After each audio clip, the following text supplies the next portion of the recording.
โอเคกลับมาแล้วก็อีกหนึ่งวิดีโอวันนี้เรามีของใหม่สำหรับเรามารีวิวด้วยนั่นก็คือ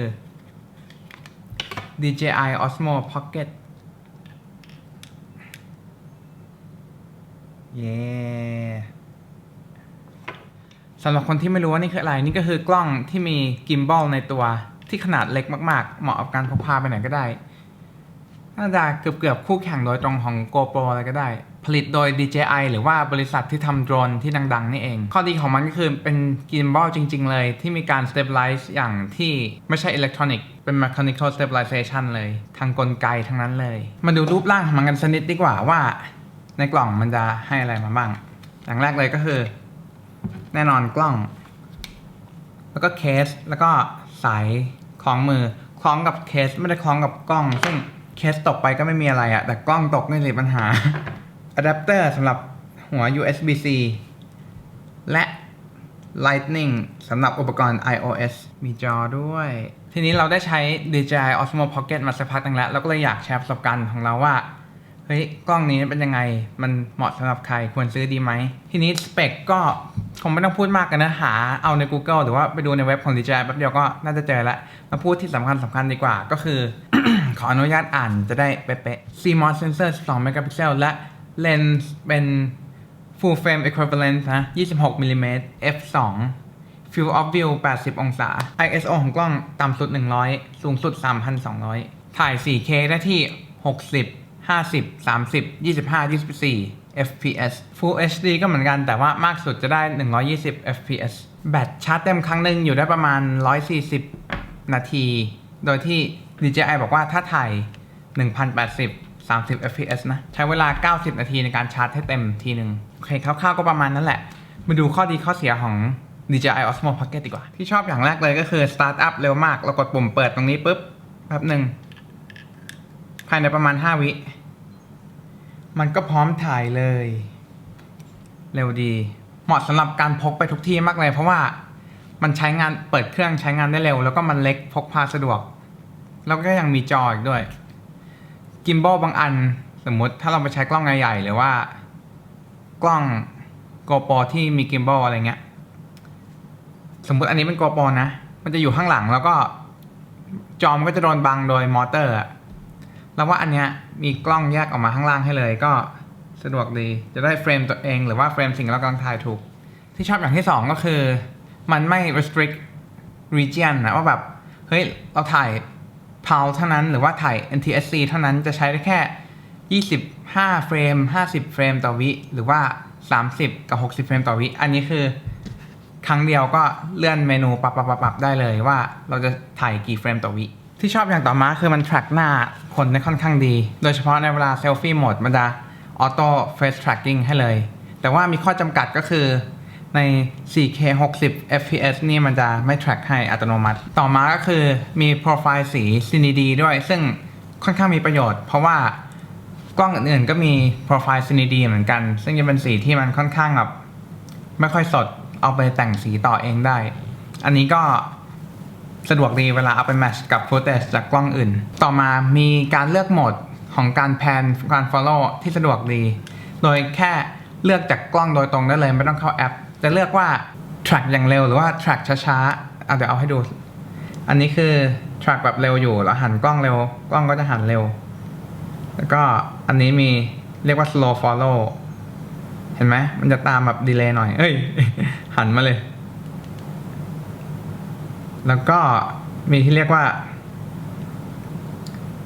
อันนี้ tilt lock เวลาก้มหรือเงยกล้องก็จะอยู่ที่เดิมอันนี้ FPV ก็คือเอียงตามอย่างเร็วเลยเหมือนแบบขับเครื่องบินบังคับอะไรอย่างนี้นี่ follow ก็คือที่ใช้ปกติก้มในจอก็จะมีให้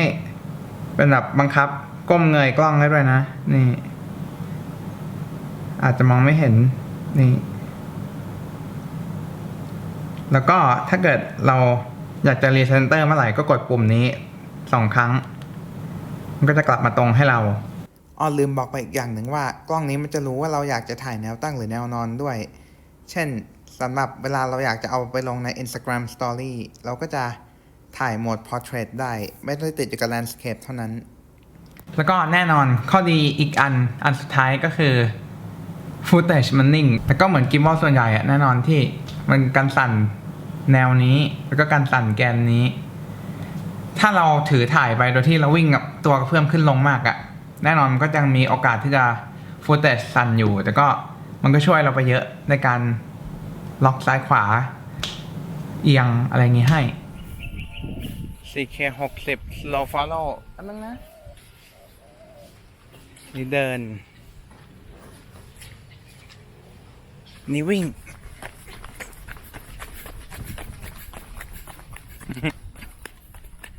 fast follow เอ้ยเดินก่อนเดิน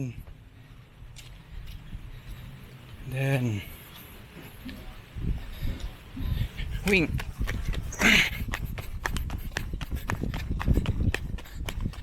4K 60 tilt lock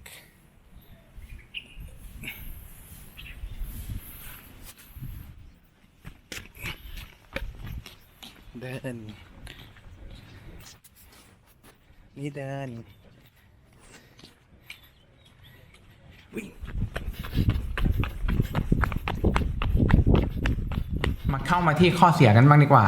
อย่างแรกเลยก็คือมันไม่ใช่ standalone camera ก็เวลาซื้อมาแกะกล่องใช้เลยเนี่ยมันไม่ใช่ว่าชาร์จปุ๊บใช้ได้เลยใส่เมมใช้ได้เลยอะไรอย่างงี้ไม่ใช่มันต้องใช้คู่กับมือถือด้วยแล้วมือถือก็ต้องมีแอปของ DJI ชื่อ DJI Mimo ซึ่งเป็นแอปแยกจากอย่างอื่นอย่างสมมติขับโดรนก็มีแอปหนึ่งอะไรพวกนี้ต้อง activate ผ่านแอปมือถืออีกค่อนข้างไม่สะดวกเลยสำหรับใครที่อยากใช้มันเป็นแค่กล้องอย่างเดียวไม่ใช่ผ่านมือถืออย่างที่สองก็คือด้วยความที่จอมันเล็กอะเราส่วนมากจะไม่มีทางรู้เลยว่าอะไร in focus อันไหนหลุดโฟกัสถ้าจะให้รู้จริงๆก็ต้องใช้มือถือเสียบไปอย่างนี้ถึงจะเห็นจอใหญ่ได้แต่ว่าก็อีกครั้งแหละที่มันไม่ใช่ standalone camera มันเป็นอะไรที่ต้องใช้คู่กับมือถือถึงจะได้ประสิทธิภาพมากที่สุดแล้วพูดถึงเรื่องการต่อมือถือแล้วนะบางครั้งถืออยู่อย่างเงี้ยมันมีโอกาสมือถือหลุดได้เพราะมันไม่มีอะไรมารองรับน้ำหนักมือถือเลยถ้าเกิดเราเขย่าหนักๆไปหน่อยที่ต่ออาจจะหักหรือหลุดจากตรงนี้ซึ่งเสียวมากบอกเลยเวลาใช้ก็คือต้องมือประคองไว้ด้วยถ้าจะมีที่รองมือถือก็มีอุปกรณ์เสริมขายอีกซึ่งก็ต้องใช้เงินมากขึ้นซื้ออีกเนี่ยไม่สะดวกอยากให้มันมีมาให้ในกล่องเลยแล้วก็การจะย้ายรูปออกจาก SD card micro SD card จะต่อไปใน iPad เลยก็ไม่ได้มันไม่ใช่เป็นฟอร์แมตที่ iPad รองรับหรือว่าแม้แต่ Android เองถ้าจะ import ไฟล์รูปหรือวิดีโอต้องทำผ่านแอปหรือลงคอมไปเลยอันนี้ก็เป็นอีกสเต็ปหนึ่งที่ทำให้มันยุ่งยากและความเร็วการ transfer ไฟล์ผ่าน USB-C เล็กๆหรือว่า Lightning connector เล็กๆมันไม่ได้เร็วเท่าที่ควรถ้าเกิดไปเสียบ USB-C ในคอมนะเร็วได้กว่านี้อีกแล้วว่าแต่ว่ามันอาจจะโดนลิมิตไปด้วยอะไรบางอย่าง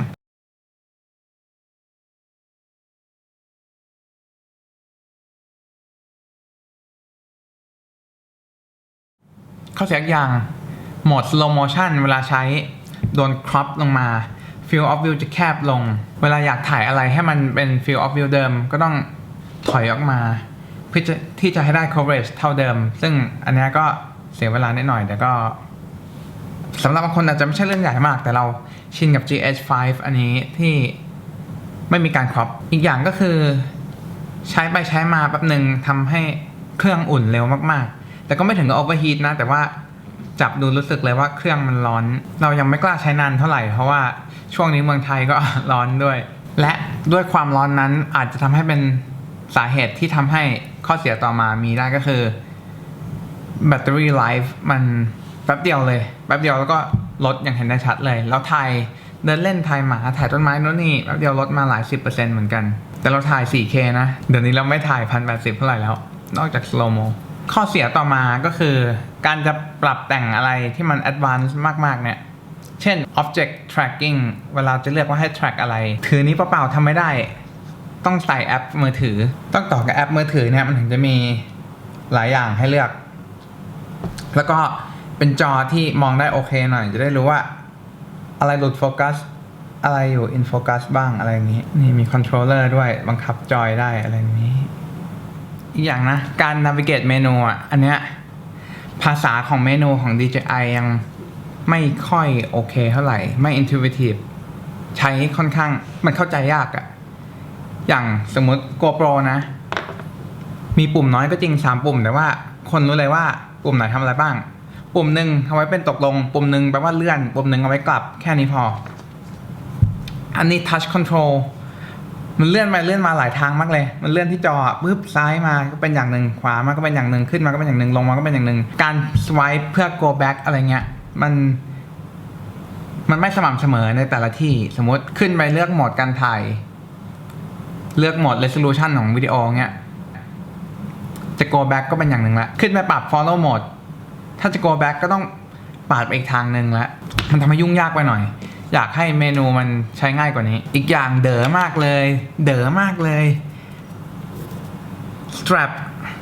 สายคล้องมือติดกับเคสแล้วโอเคแค่นั้นยังไม่พอนะมันยังติดอยู่ด้านนี้ด้วยด้านบนที่นี่กิมบอลอยู่ตรงนี้ strap อยู่อย่างนี้เวลาจะใช้ใช่ไหมหยิบมาก็เป็นอย่างนี้เลยตีลังกาแทนที่มันจะให้แบบ strap อยู่ด้านนี้สมมติถ้า strap อยู่ด้านล่างนะ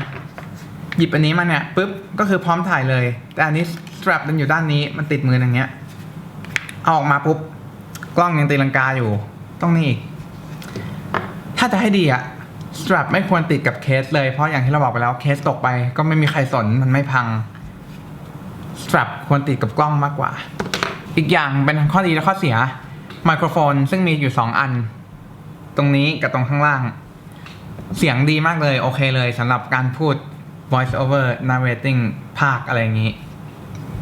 แต่ปัญหาคือมันไปอยู่ด้านในของจอมันจะรับเสียงคนถ่ายมากกว่าเสียงด้านนอกอันนี้เหมือนสร้างมาเพื่อ vlogging โดยเฉพาะเลยอะรับแต่เสียงคนถ่ายคนอย่างอื่นที่เราตัวเองถ่ายอยู่เสียงก็จะไม่โอเคเท่าไหร่เสียงจะเงียบเลยซึ่งเป็นทั้งข้อดีและข้อเสียไม่ว่ากันอีกอย่างนะเรารู้สึกว่า dynamic range ของวิดีโอไม่ค่อยดีเพราะว่าเวลาถ่ายอย่างมีที่ทั้งมืดและแสงสว่างเนี่ยเราจะกดที่จอในนี้บอกว่าอยากให้เน้นให้เห็นตรงไหนชัดอย่างนี้ไม่ได้มันจะคิดเอาเองเลยเราไม่มี exposure lock ด้วยไม่มี auto exposure lock ถ้าจะมีก็ต้องอีกครั้งอะต่อมือถืออีกเรื่องมันทำให้จุดประสงค์ของการที่อันนี้เล็กและใช้ง่ายและให้คุณภาพวิดีโอดีด้วยมันค่อนข้างจะลดลงมาหน่อยถ้าเกิดมีปุ่ม auto exposure lock ในนี้นะเจ๋งเลยสบายเลยจะทำให้อันนี้เป็น all in one package มากๆและนั่นก็คือข้อดีและข้อเสียที่เราเจอในระหว่างที่หลายวันที่เราใช้มันมานี้ DJI Osmo Pocket สุดท้ายแล้วดูเหมือนว่ามีข้อเสียเยอะกว่าข้อดีใช่ไหมแต่ว่าส่วนตัวเรานะคิดว่าข้อดีบางอย่างถึงแม้จำนวนมันน้อยอะน้ำหนักมันมากกว่าข้อเสียที่มีจำนวนเยอะ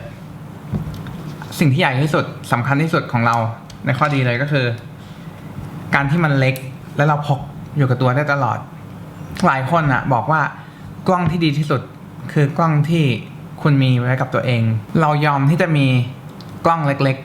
ๆที่ถ่ายได้ไม่โอเคมากที่สุดเท่าไหร่แต่ว่าเราสามารถพกไปได้ทุกที่อยู่กับเราทุกเมื่อมากกว่ากล้องใหญ่ๆเลนส์ใหญ่ๆที่มันถ่ายได้ดีจริงๆเลย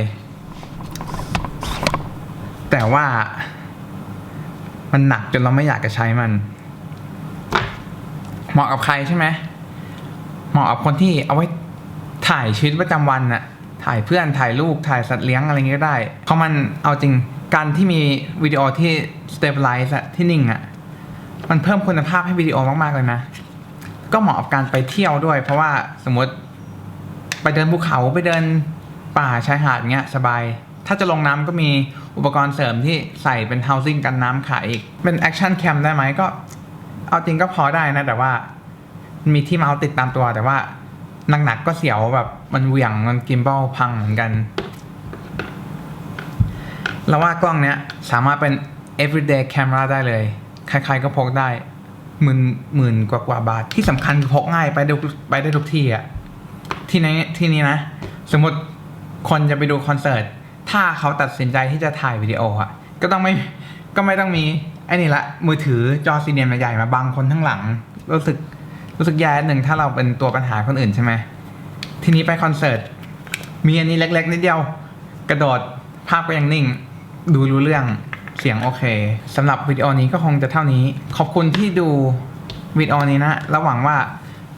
ทุกคนจะรู้สึกว่าวิดีโอนี้ได้ให้อะไรใหม่ๆให้ความรู้ใหม่ๆหรือว่ามีประโยชน์สำหรับทุกคนที่กำลังตัดสินใจจะซื้อ DJI Osmo Pocket อยู่ Like หรือ Subscribe ก็ได้ไม่ได้บังคับแต่ถ้าทำก็จะดีมาก ขอบคุณมากเจอกันวิดีโอหน้า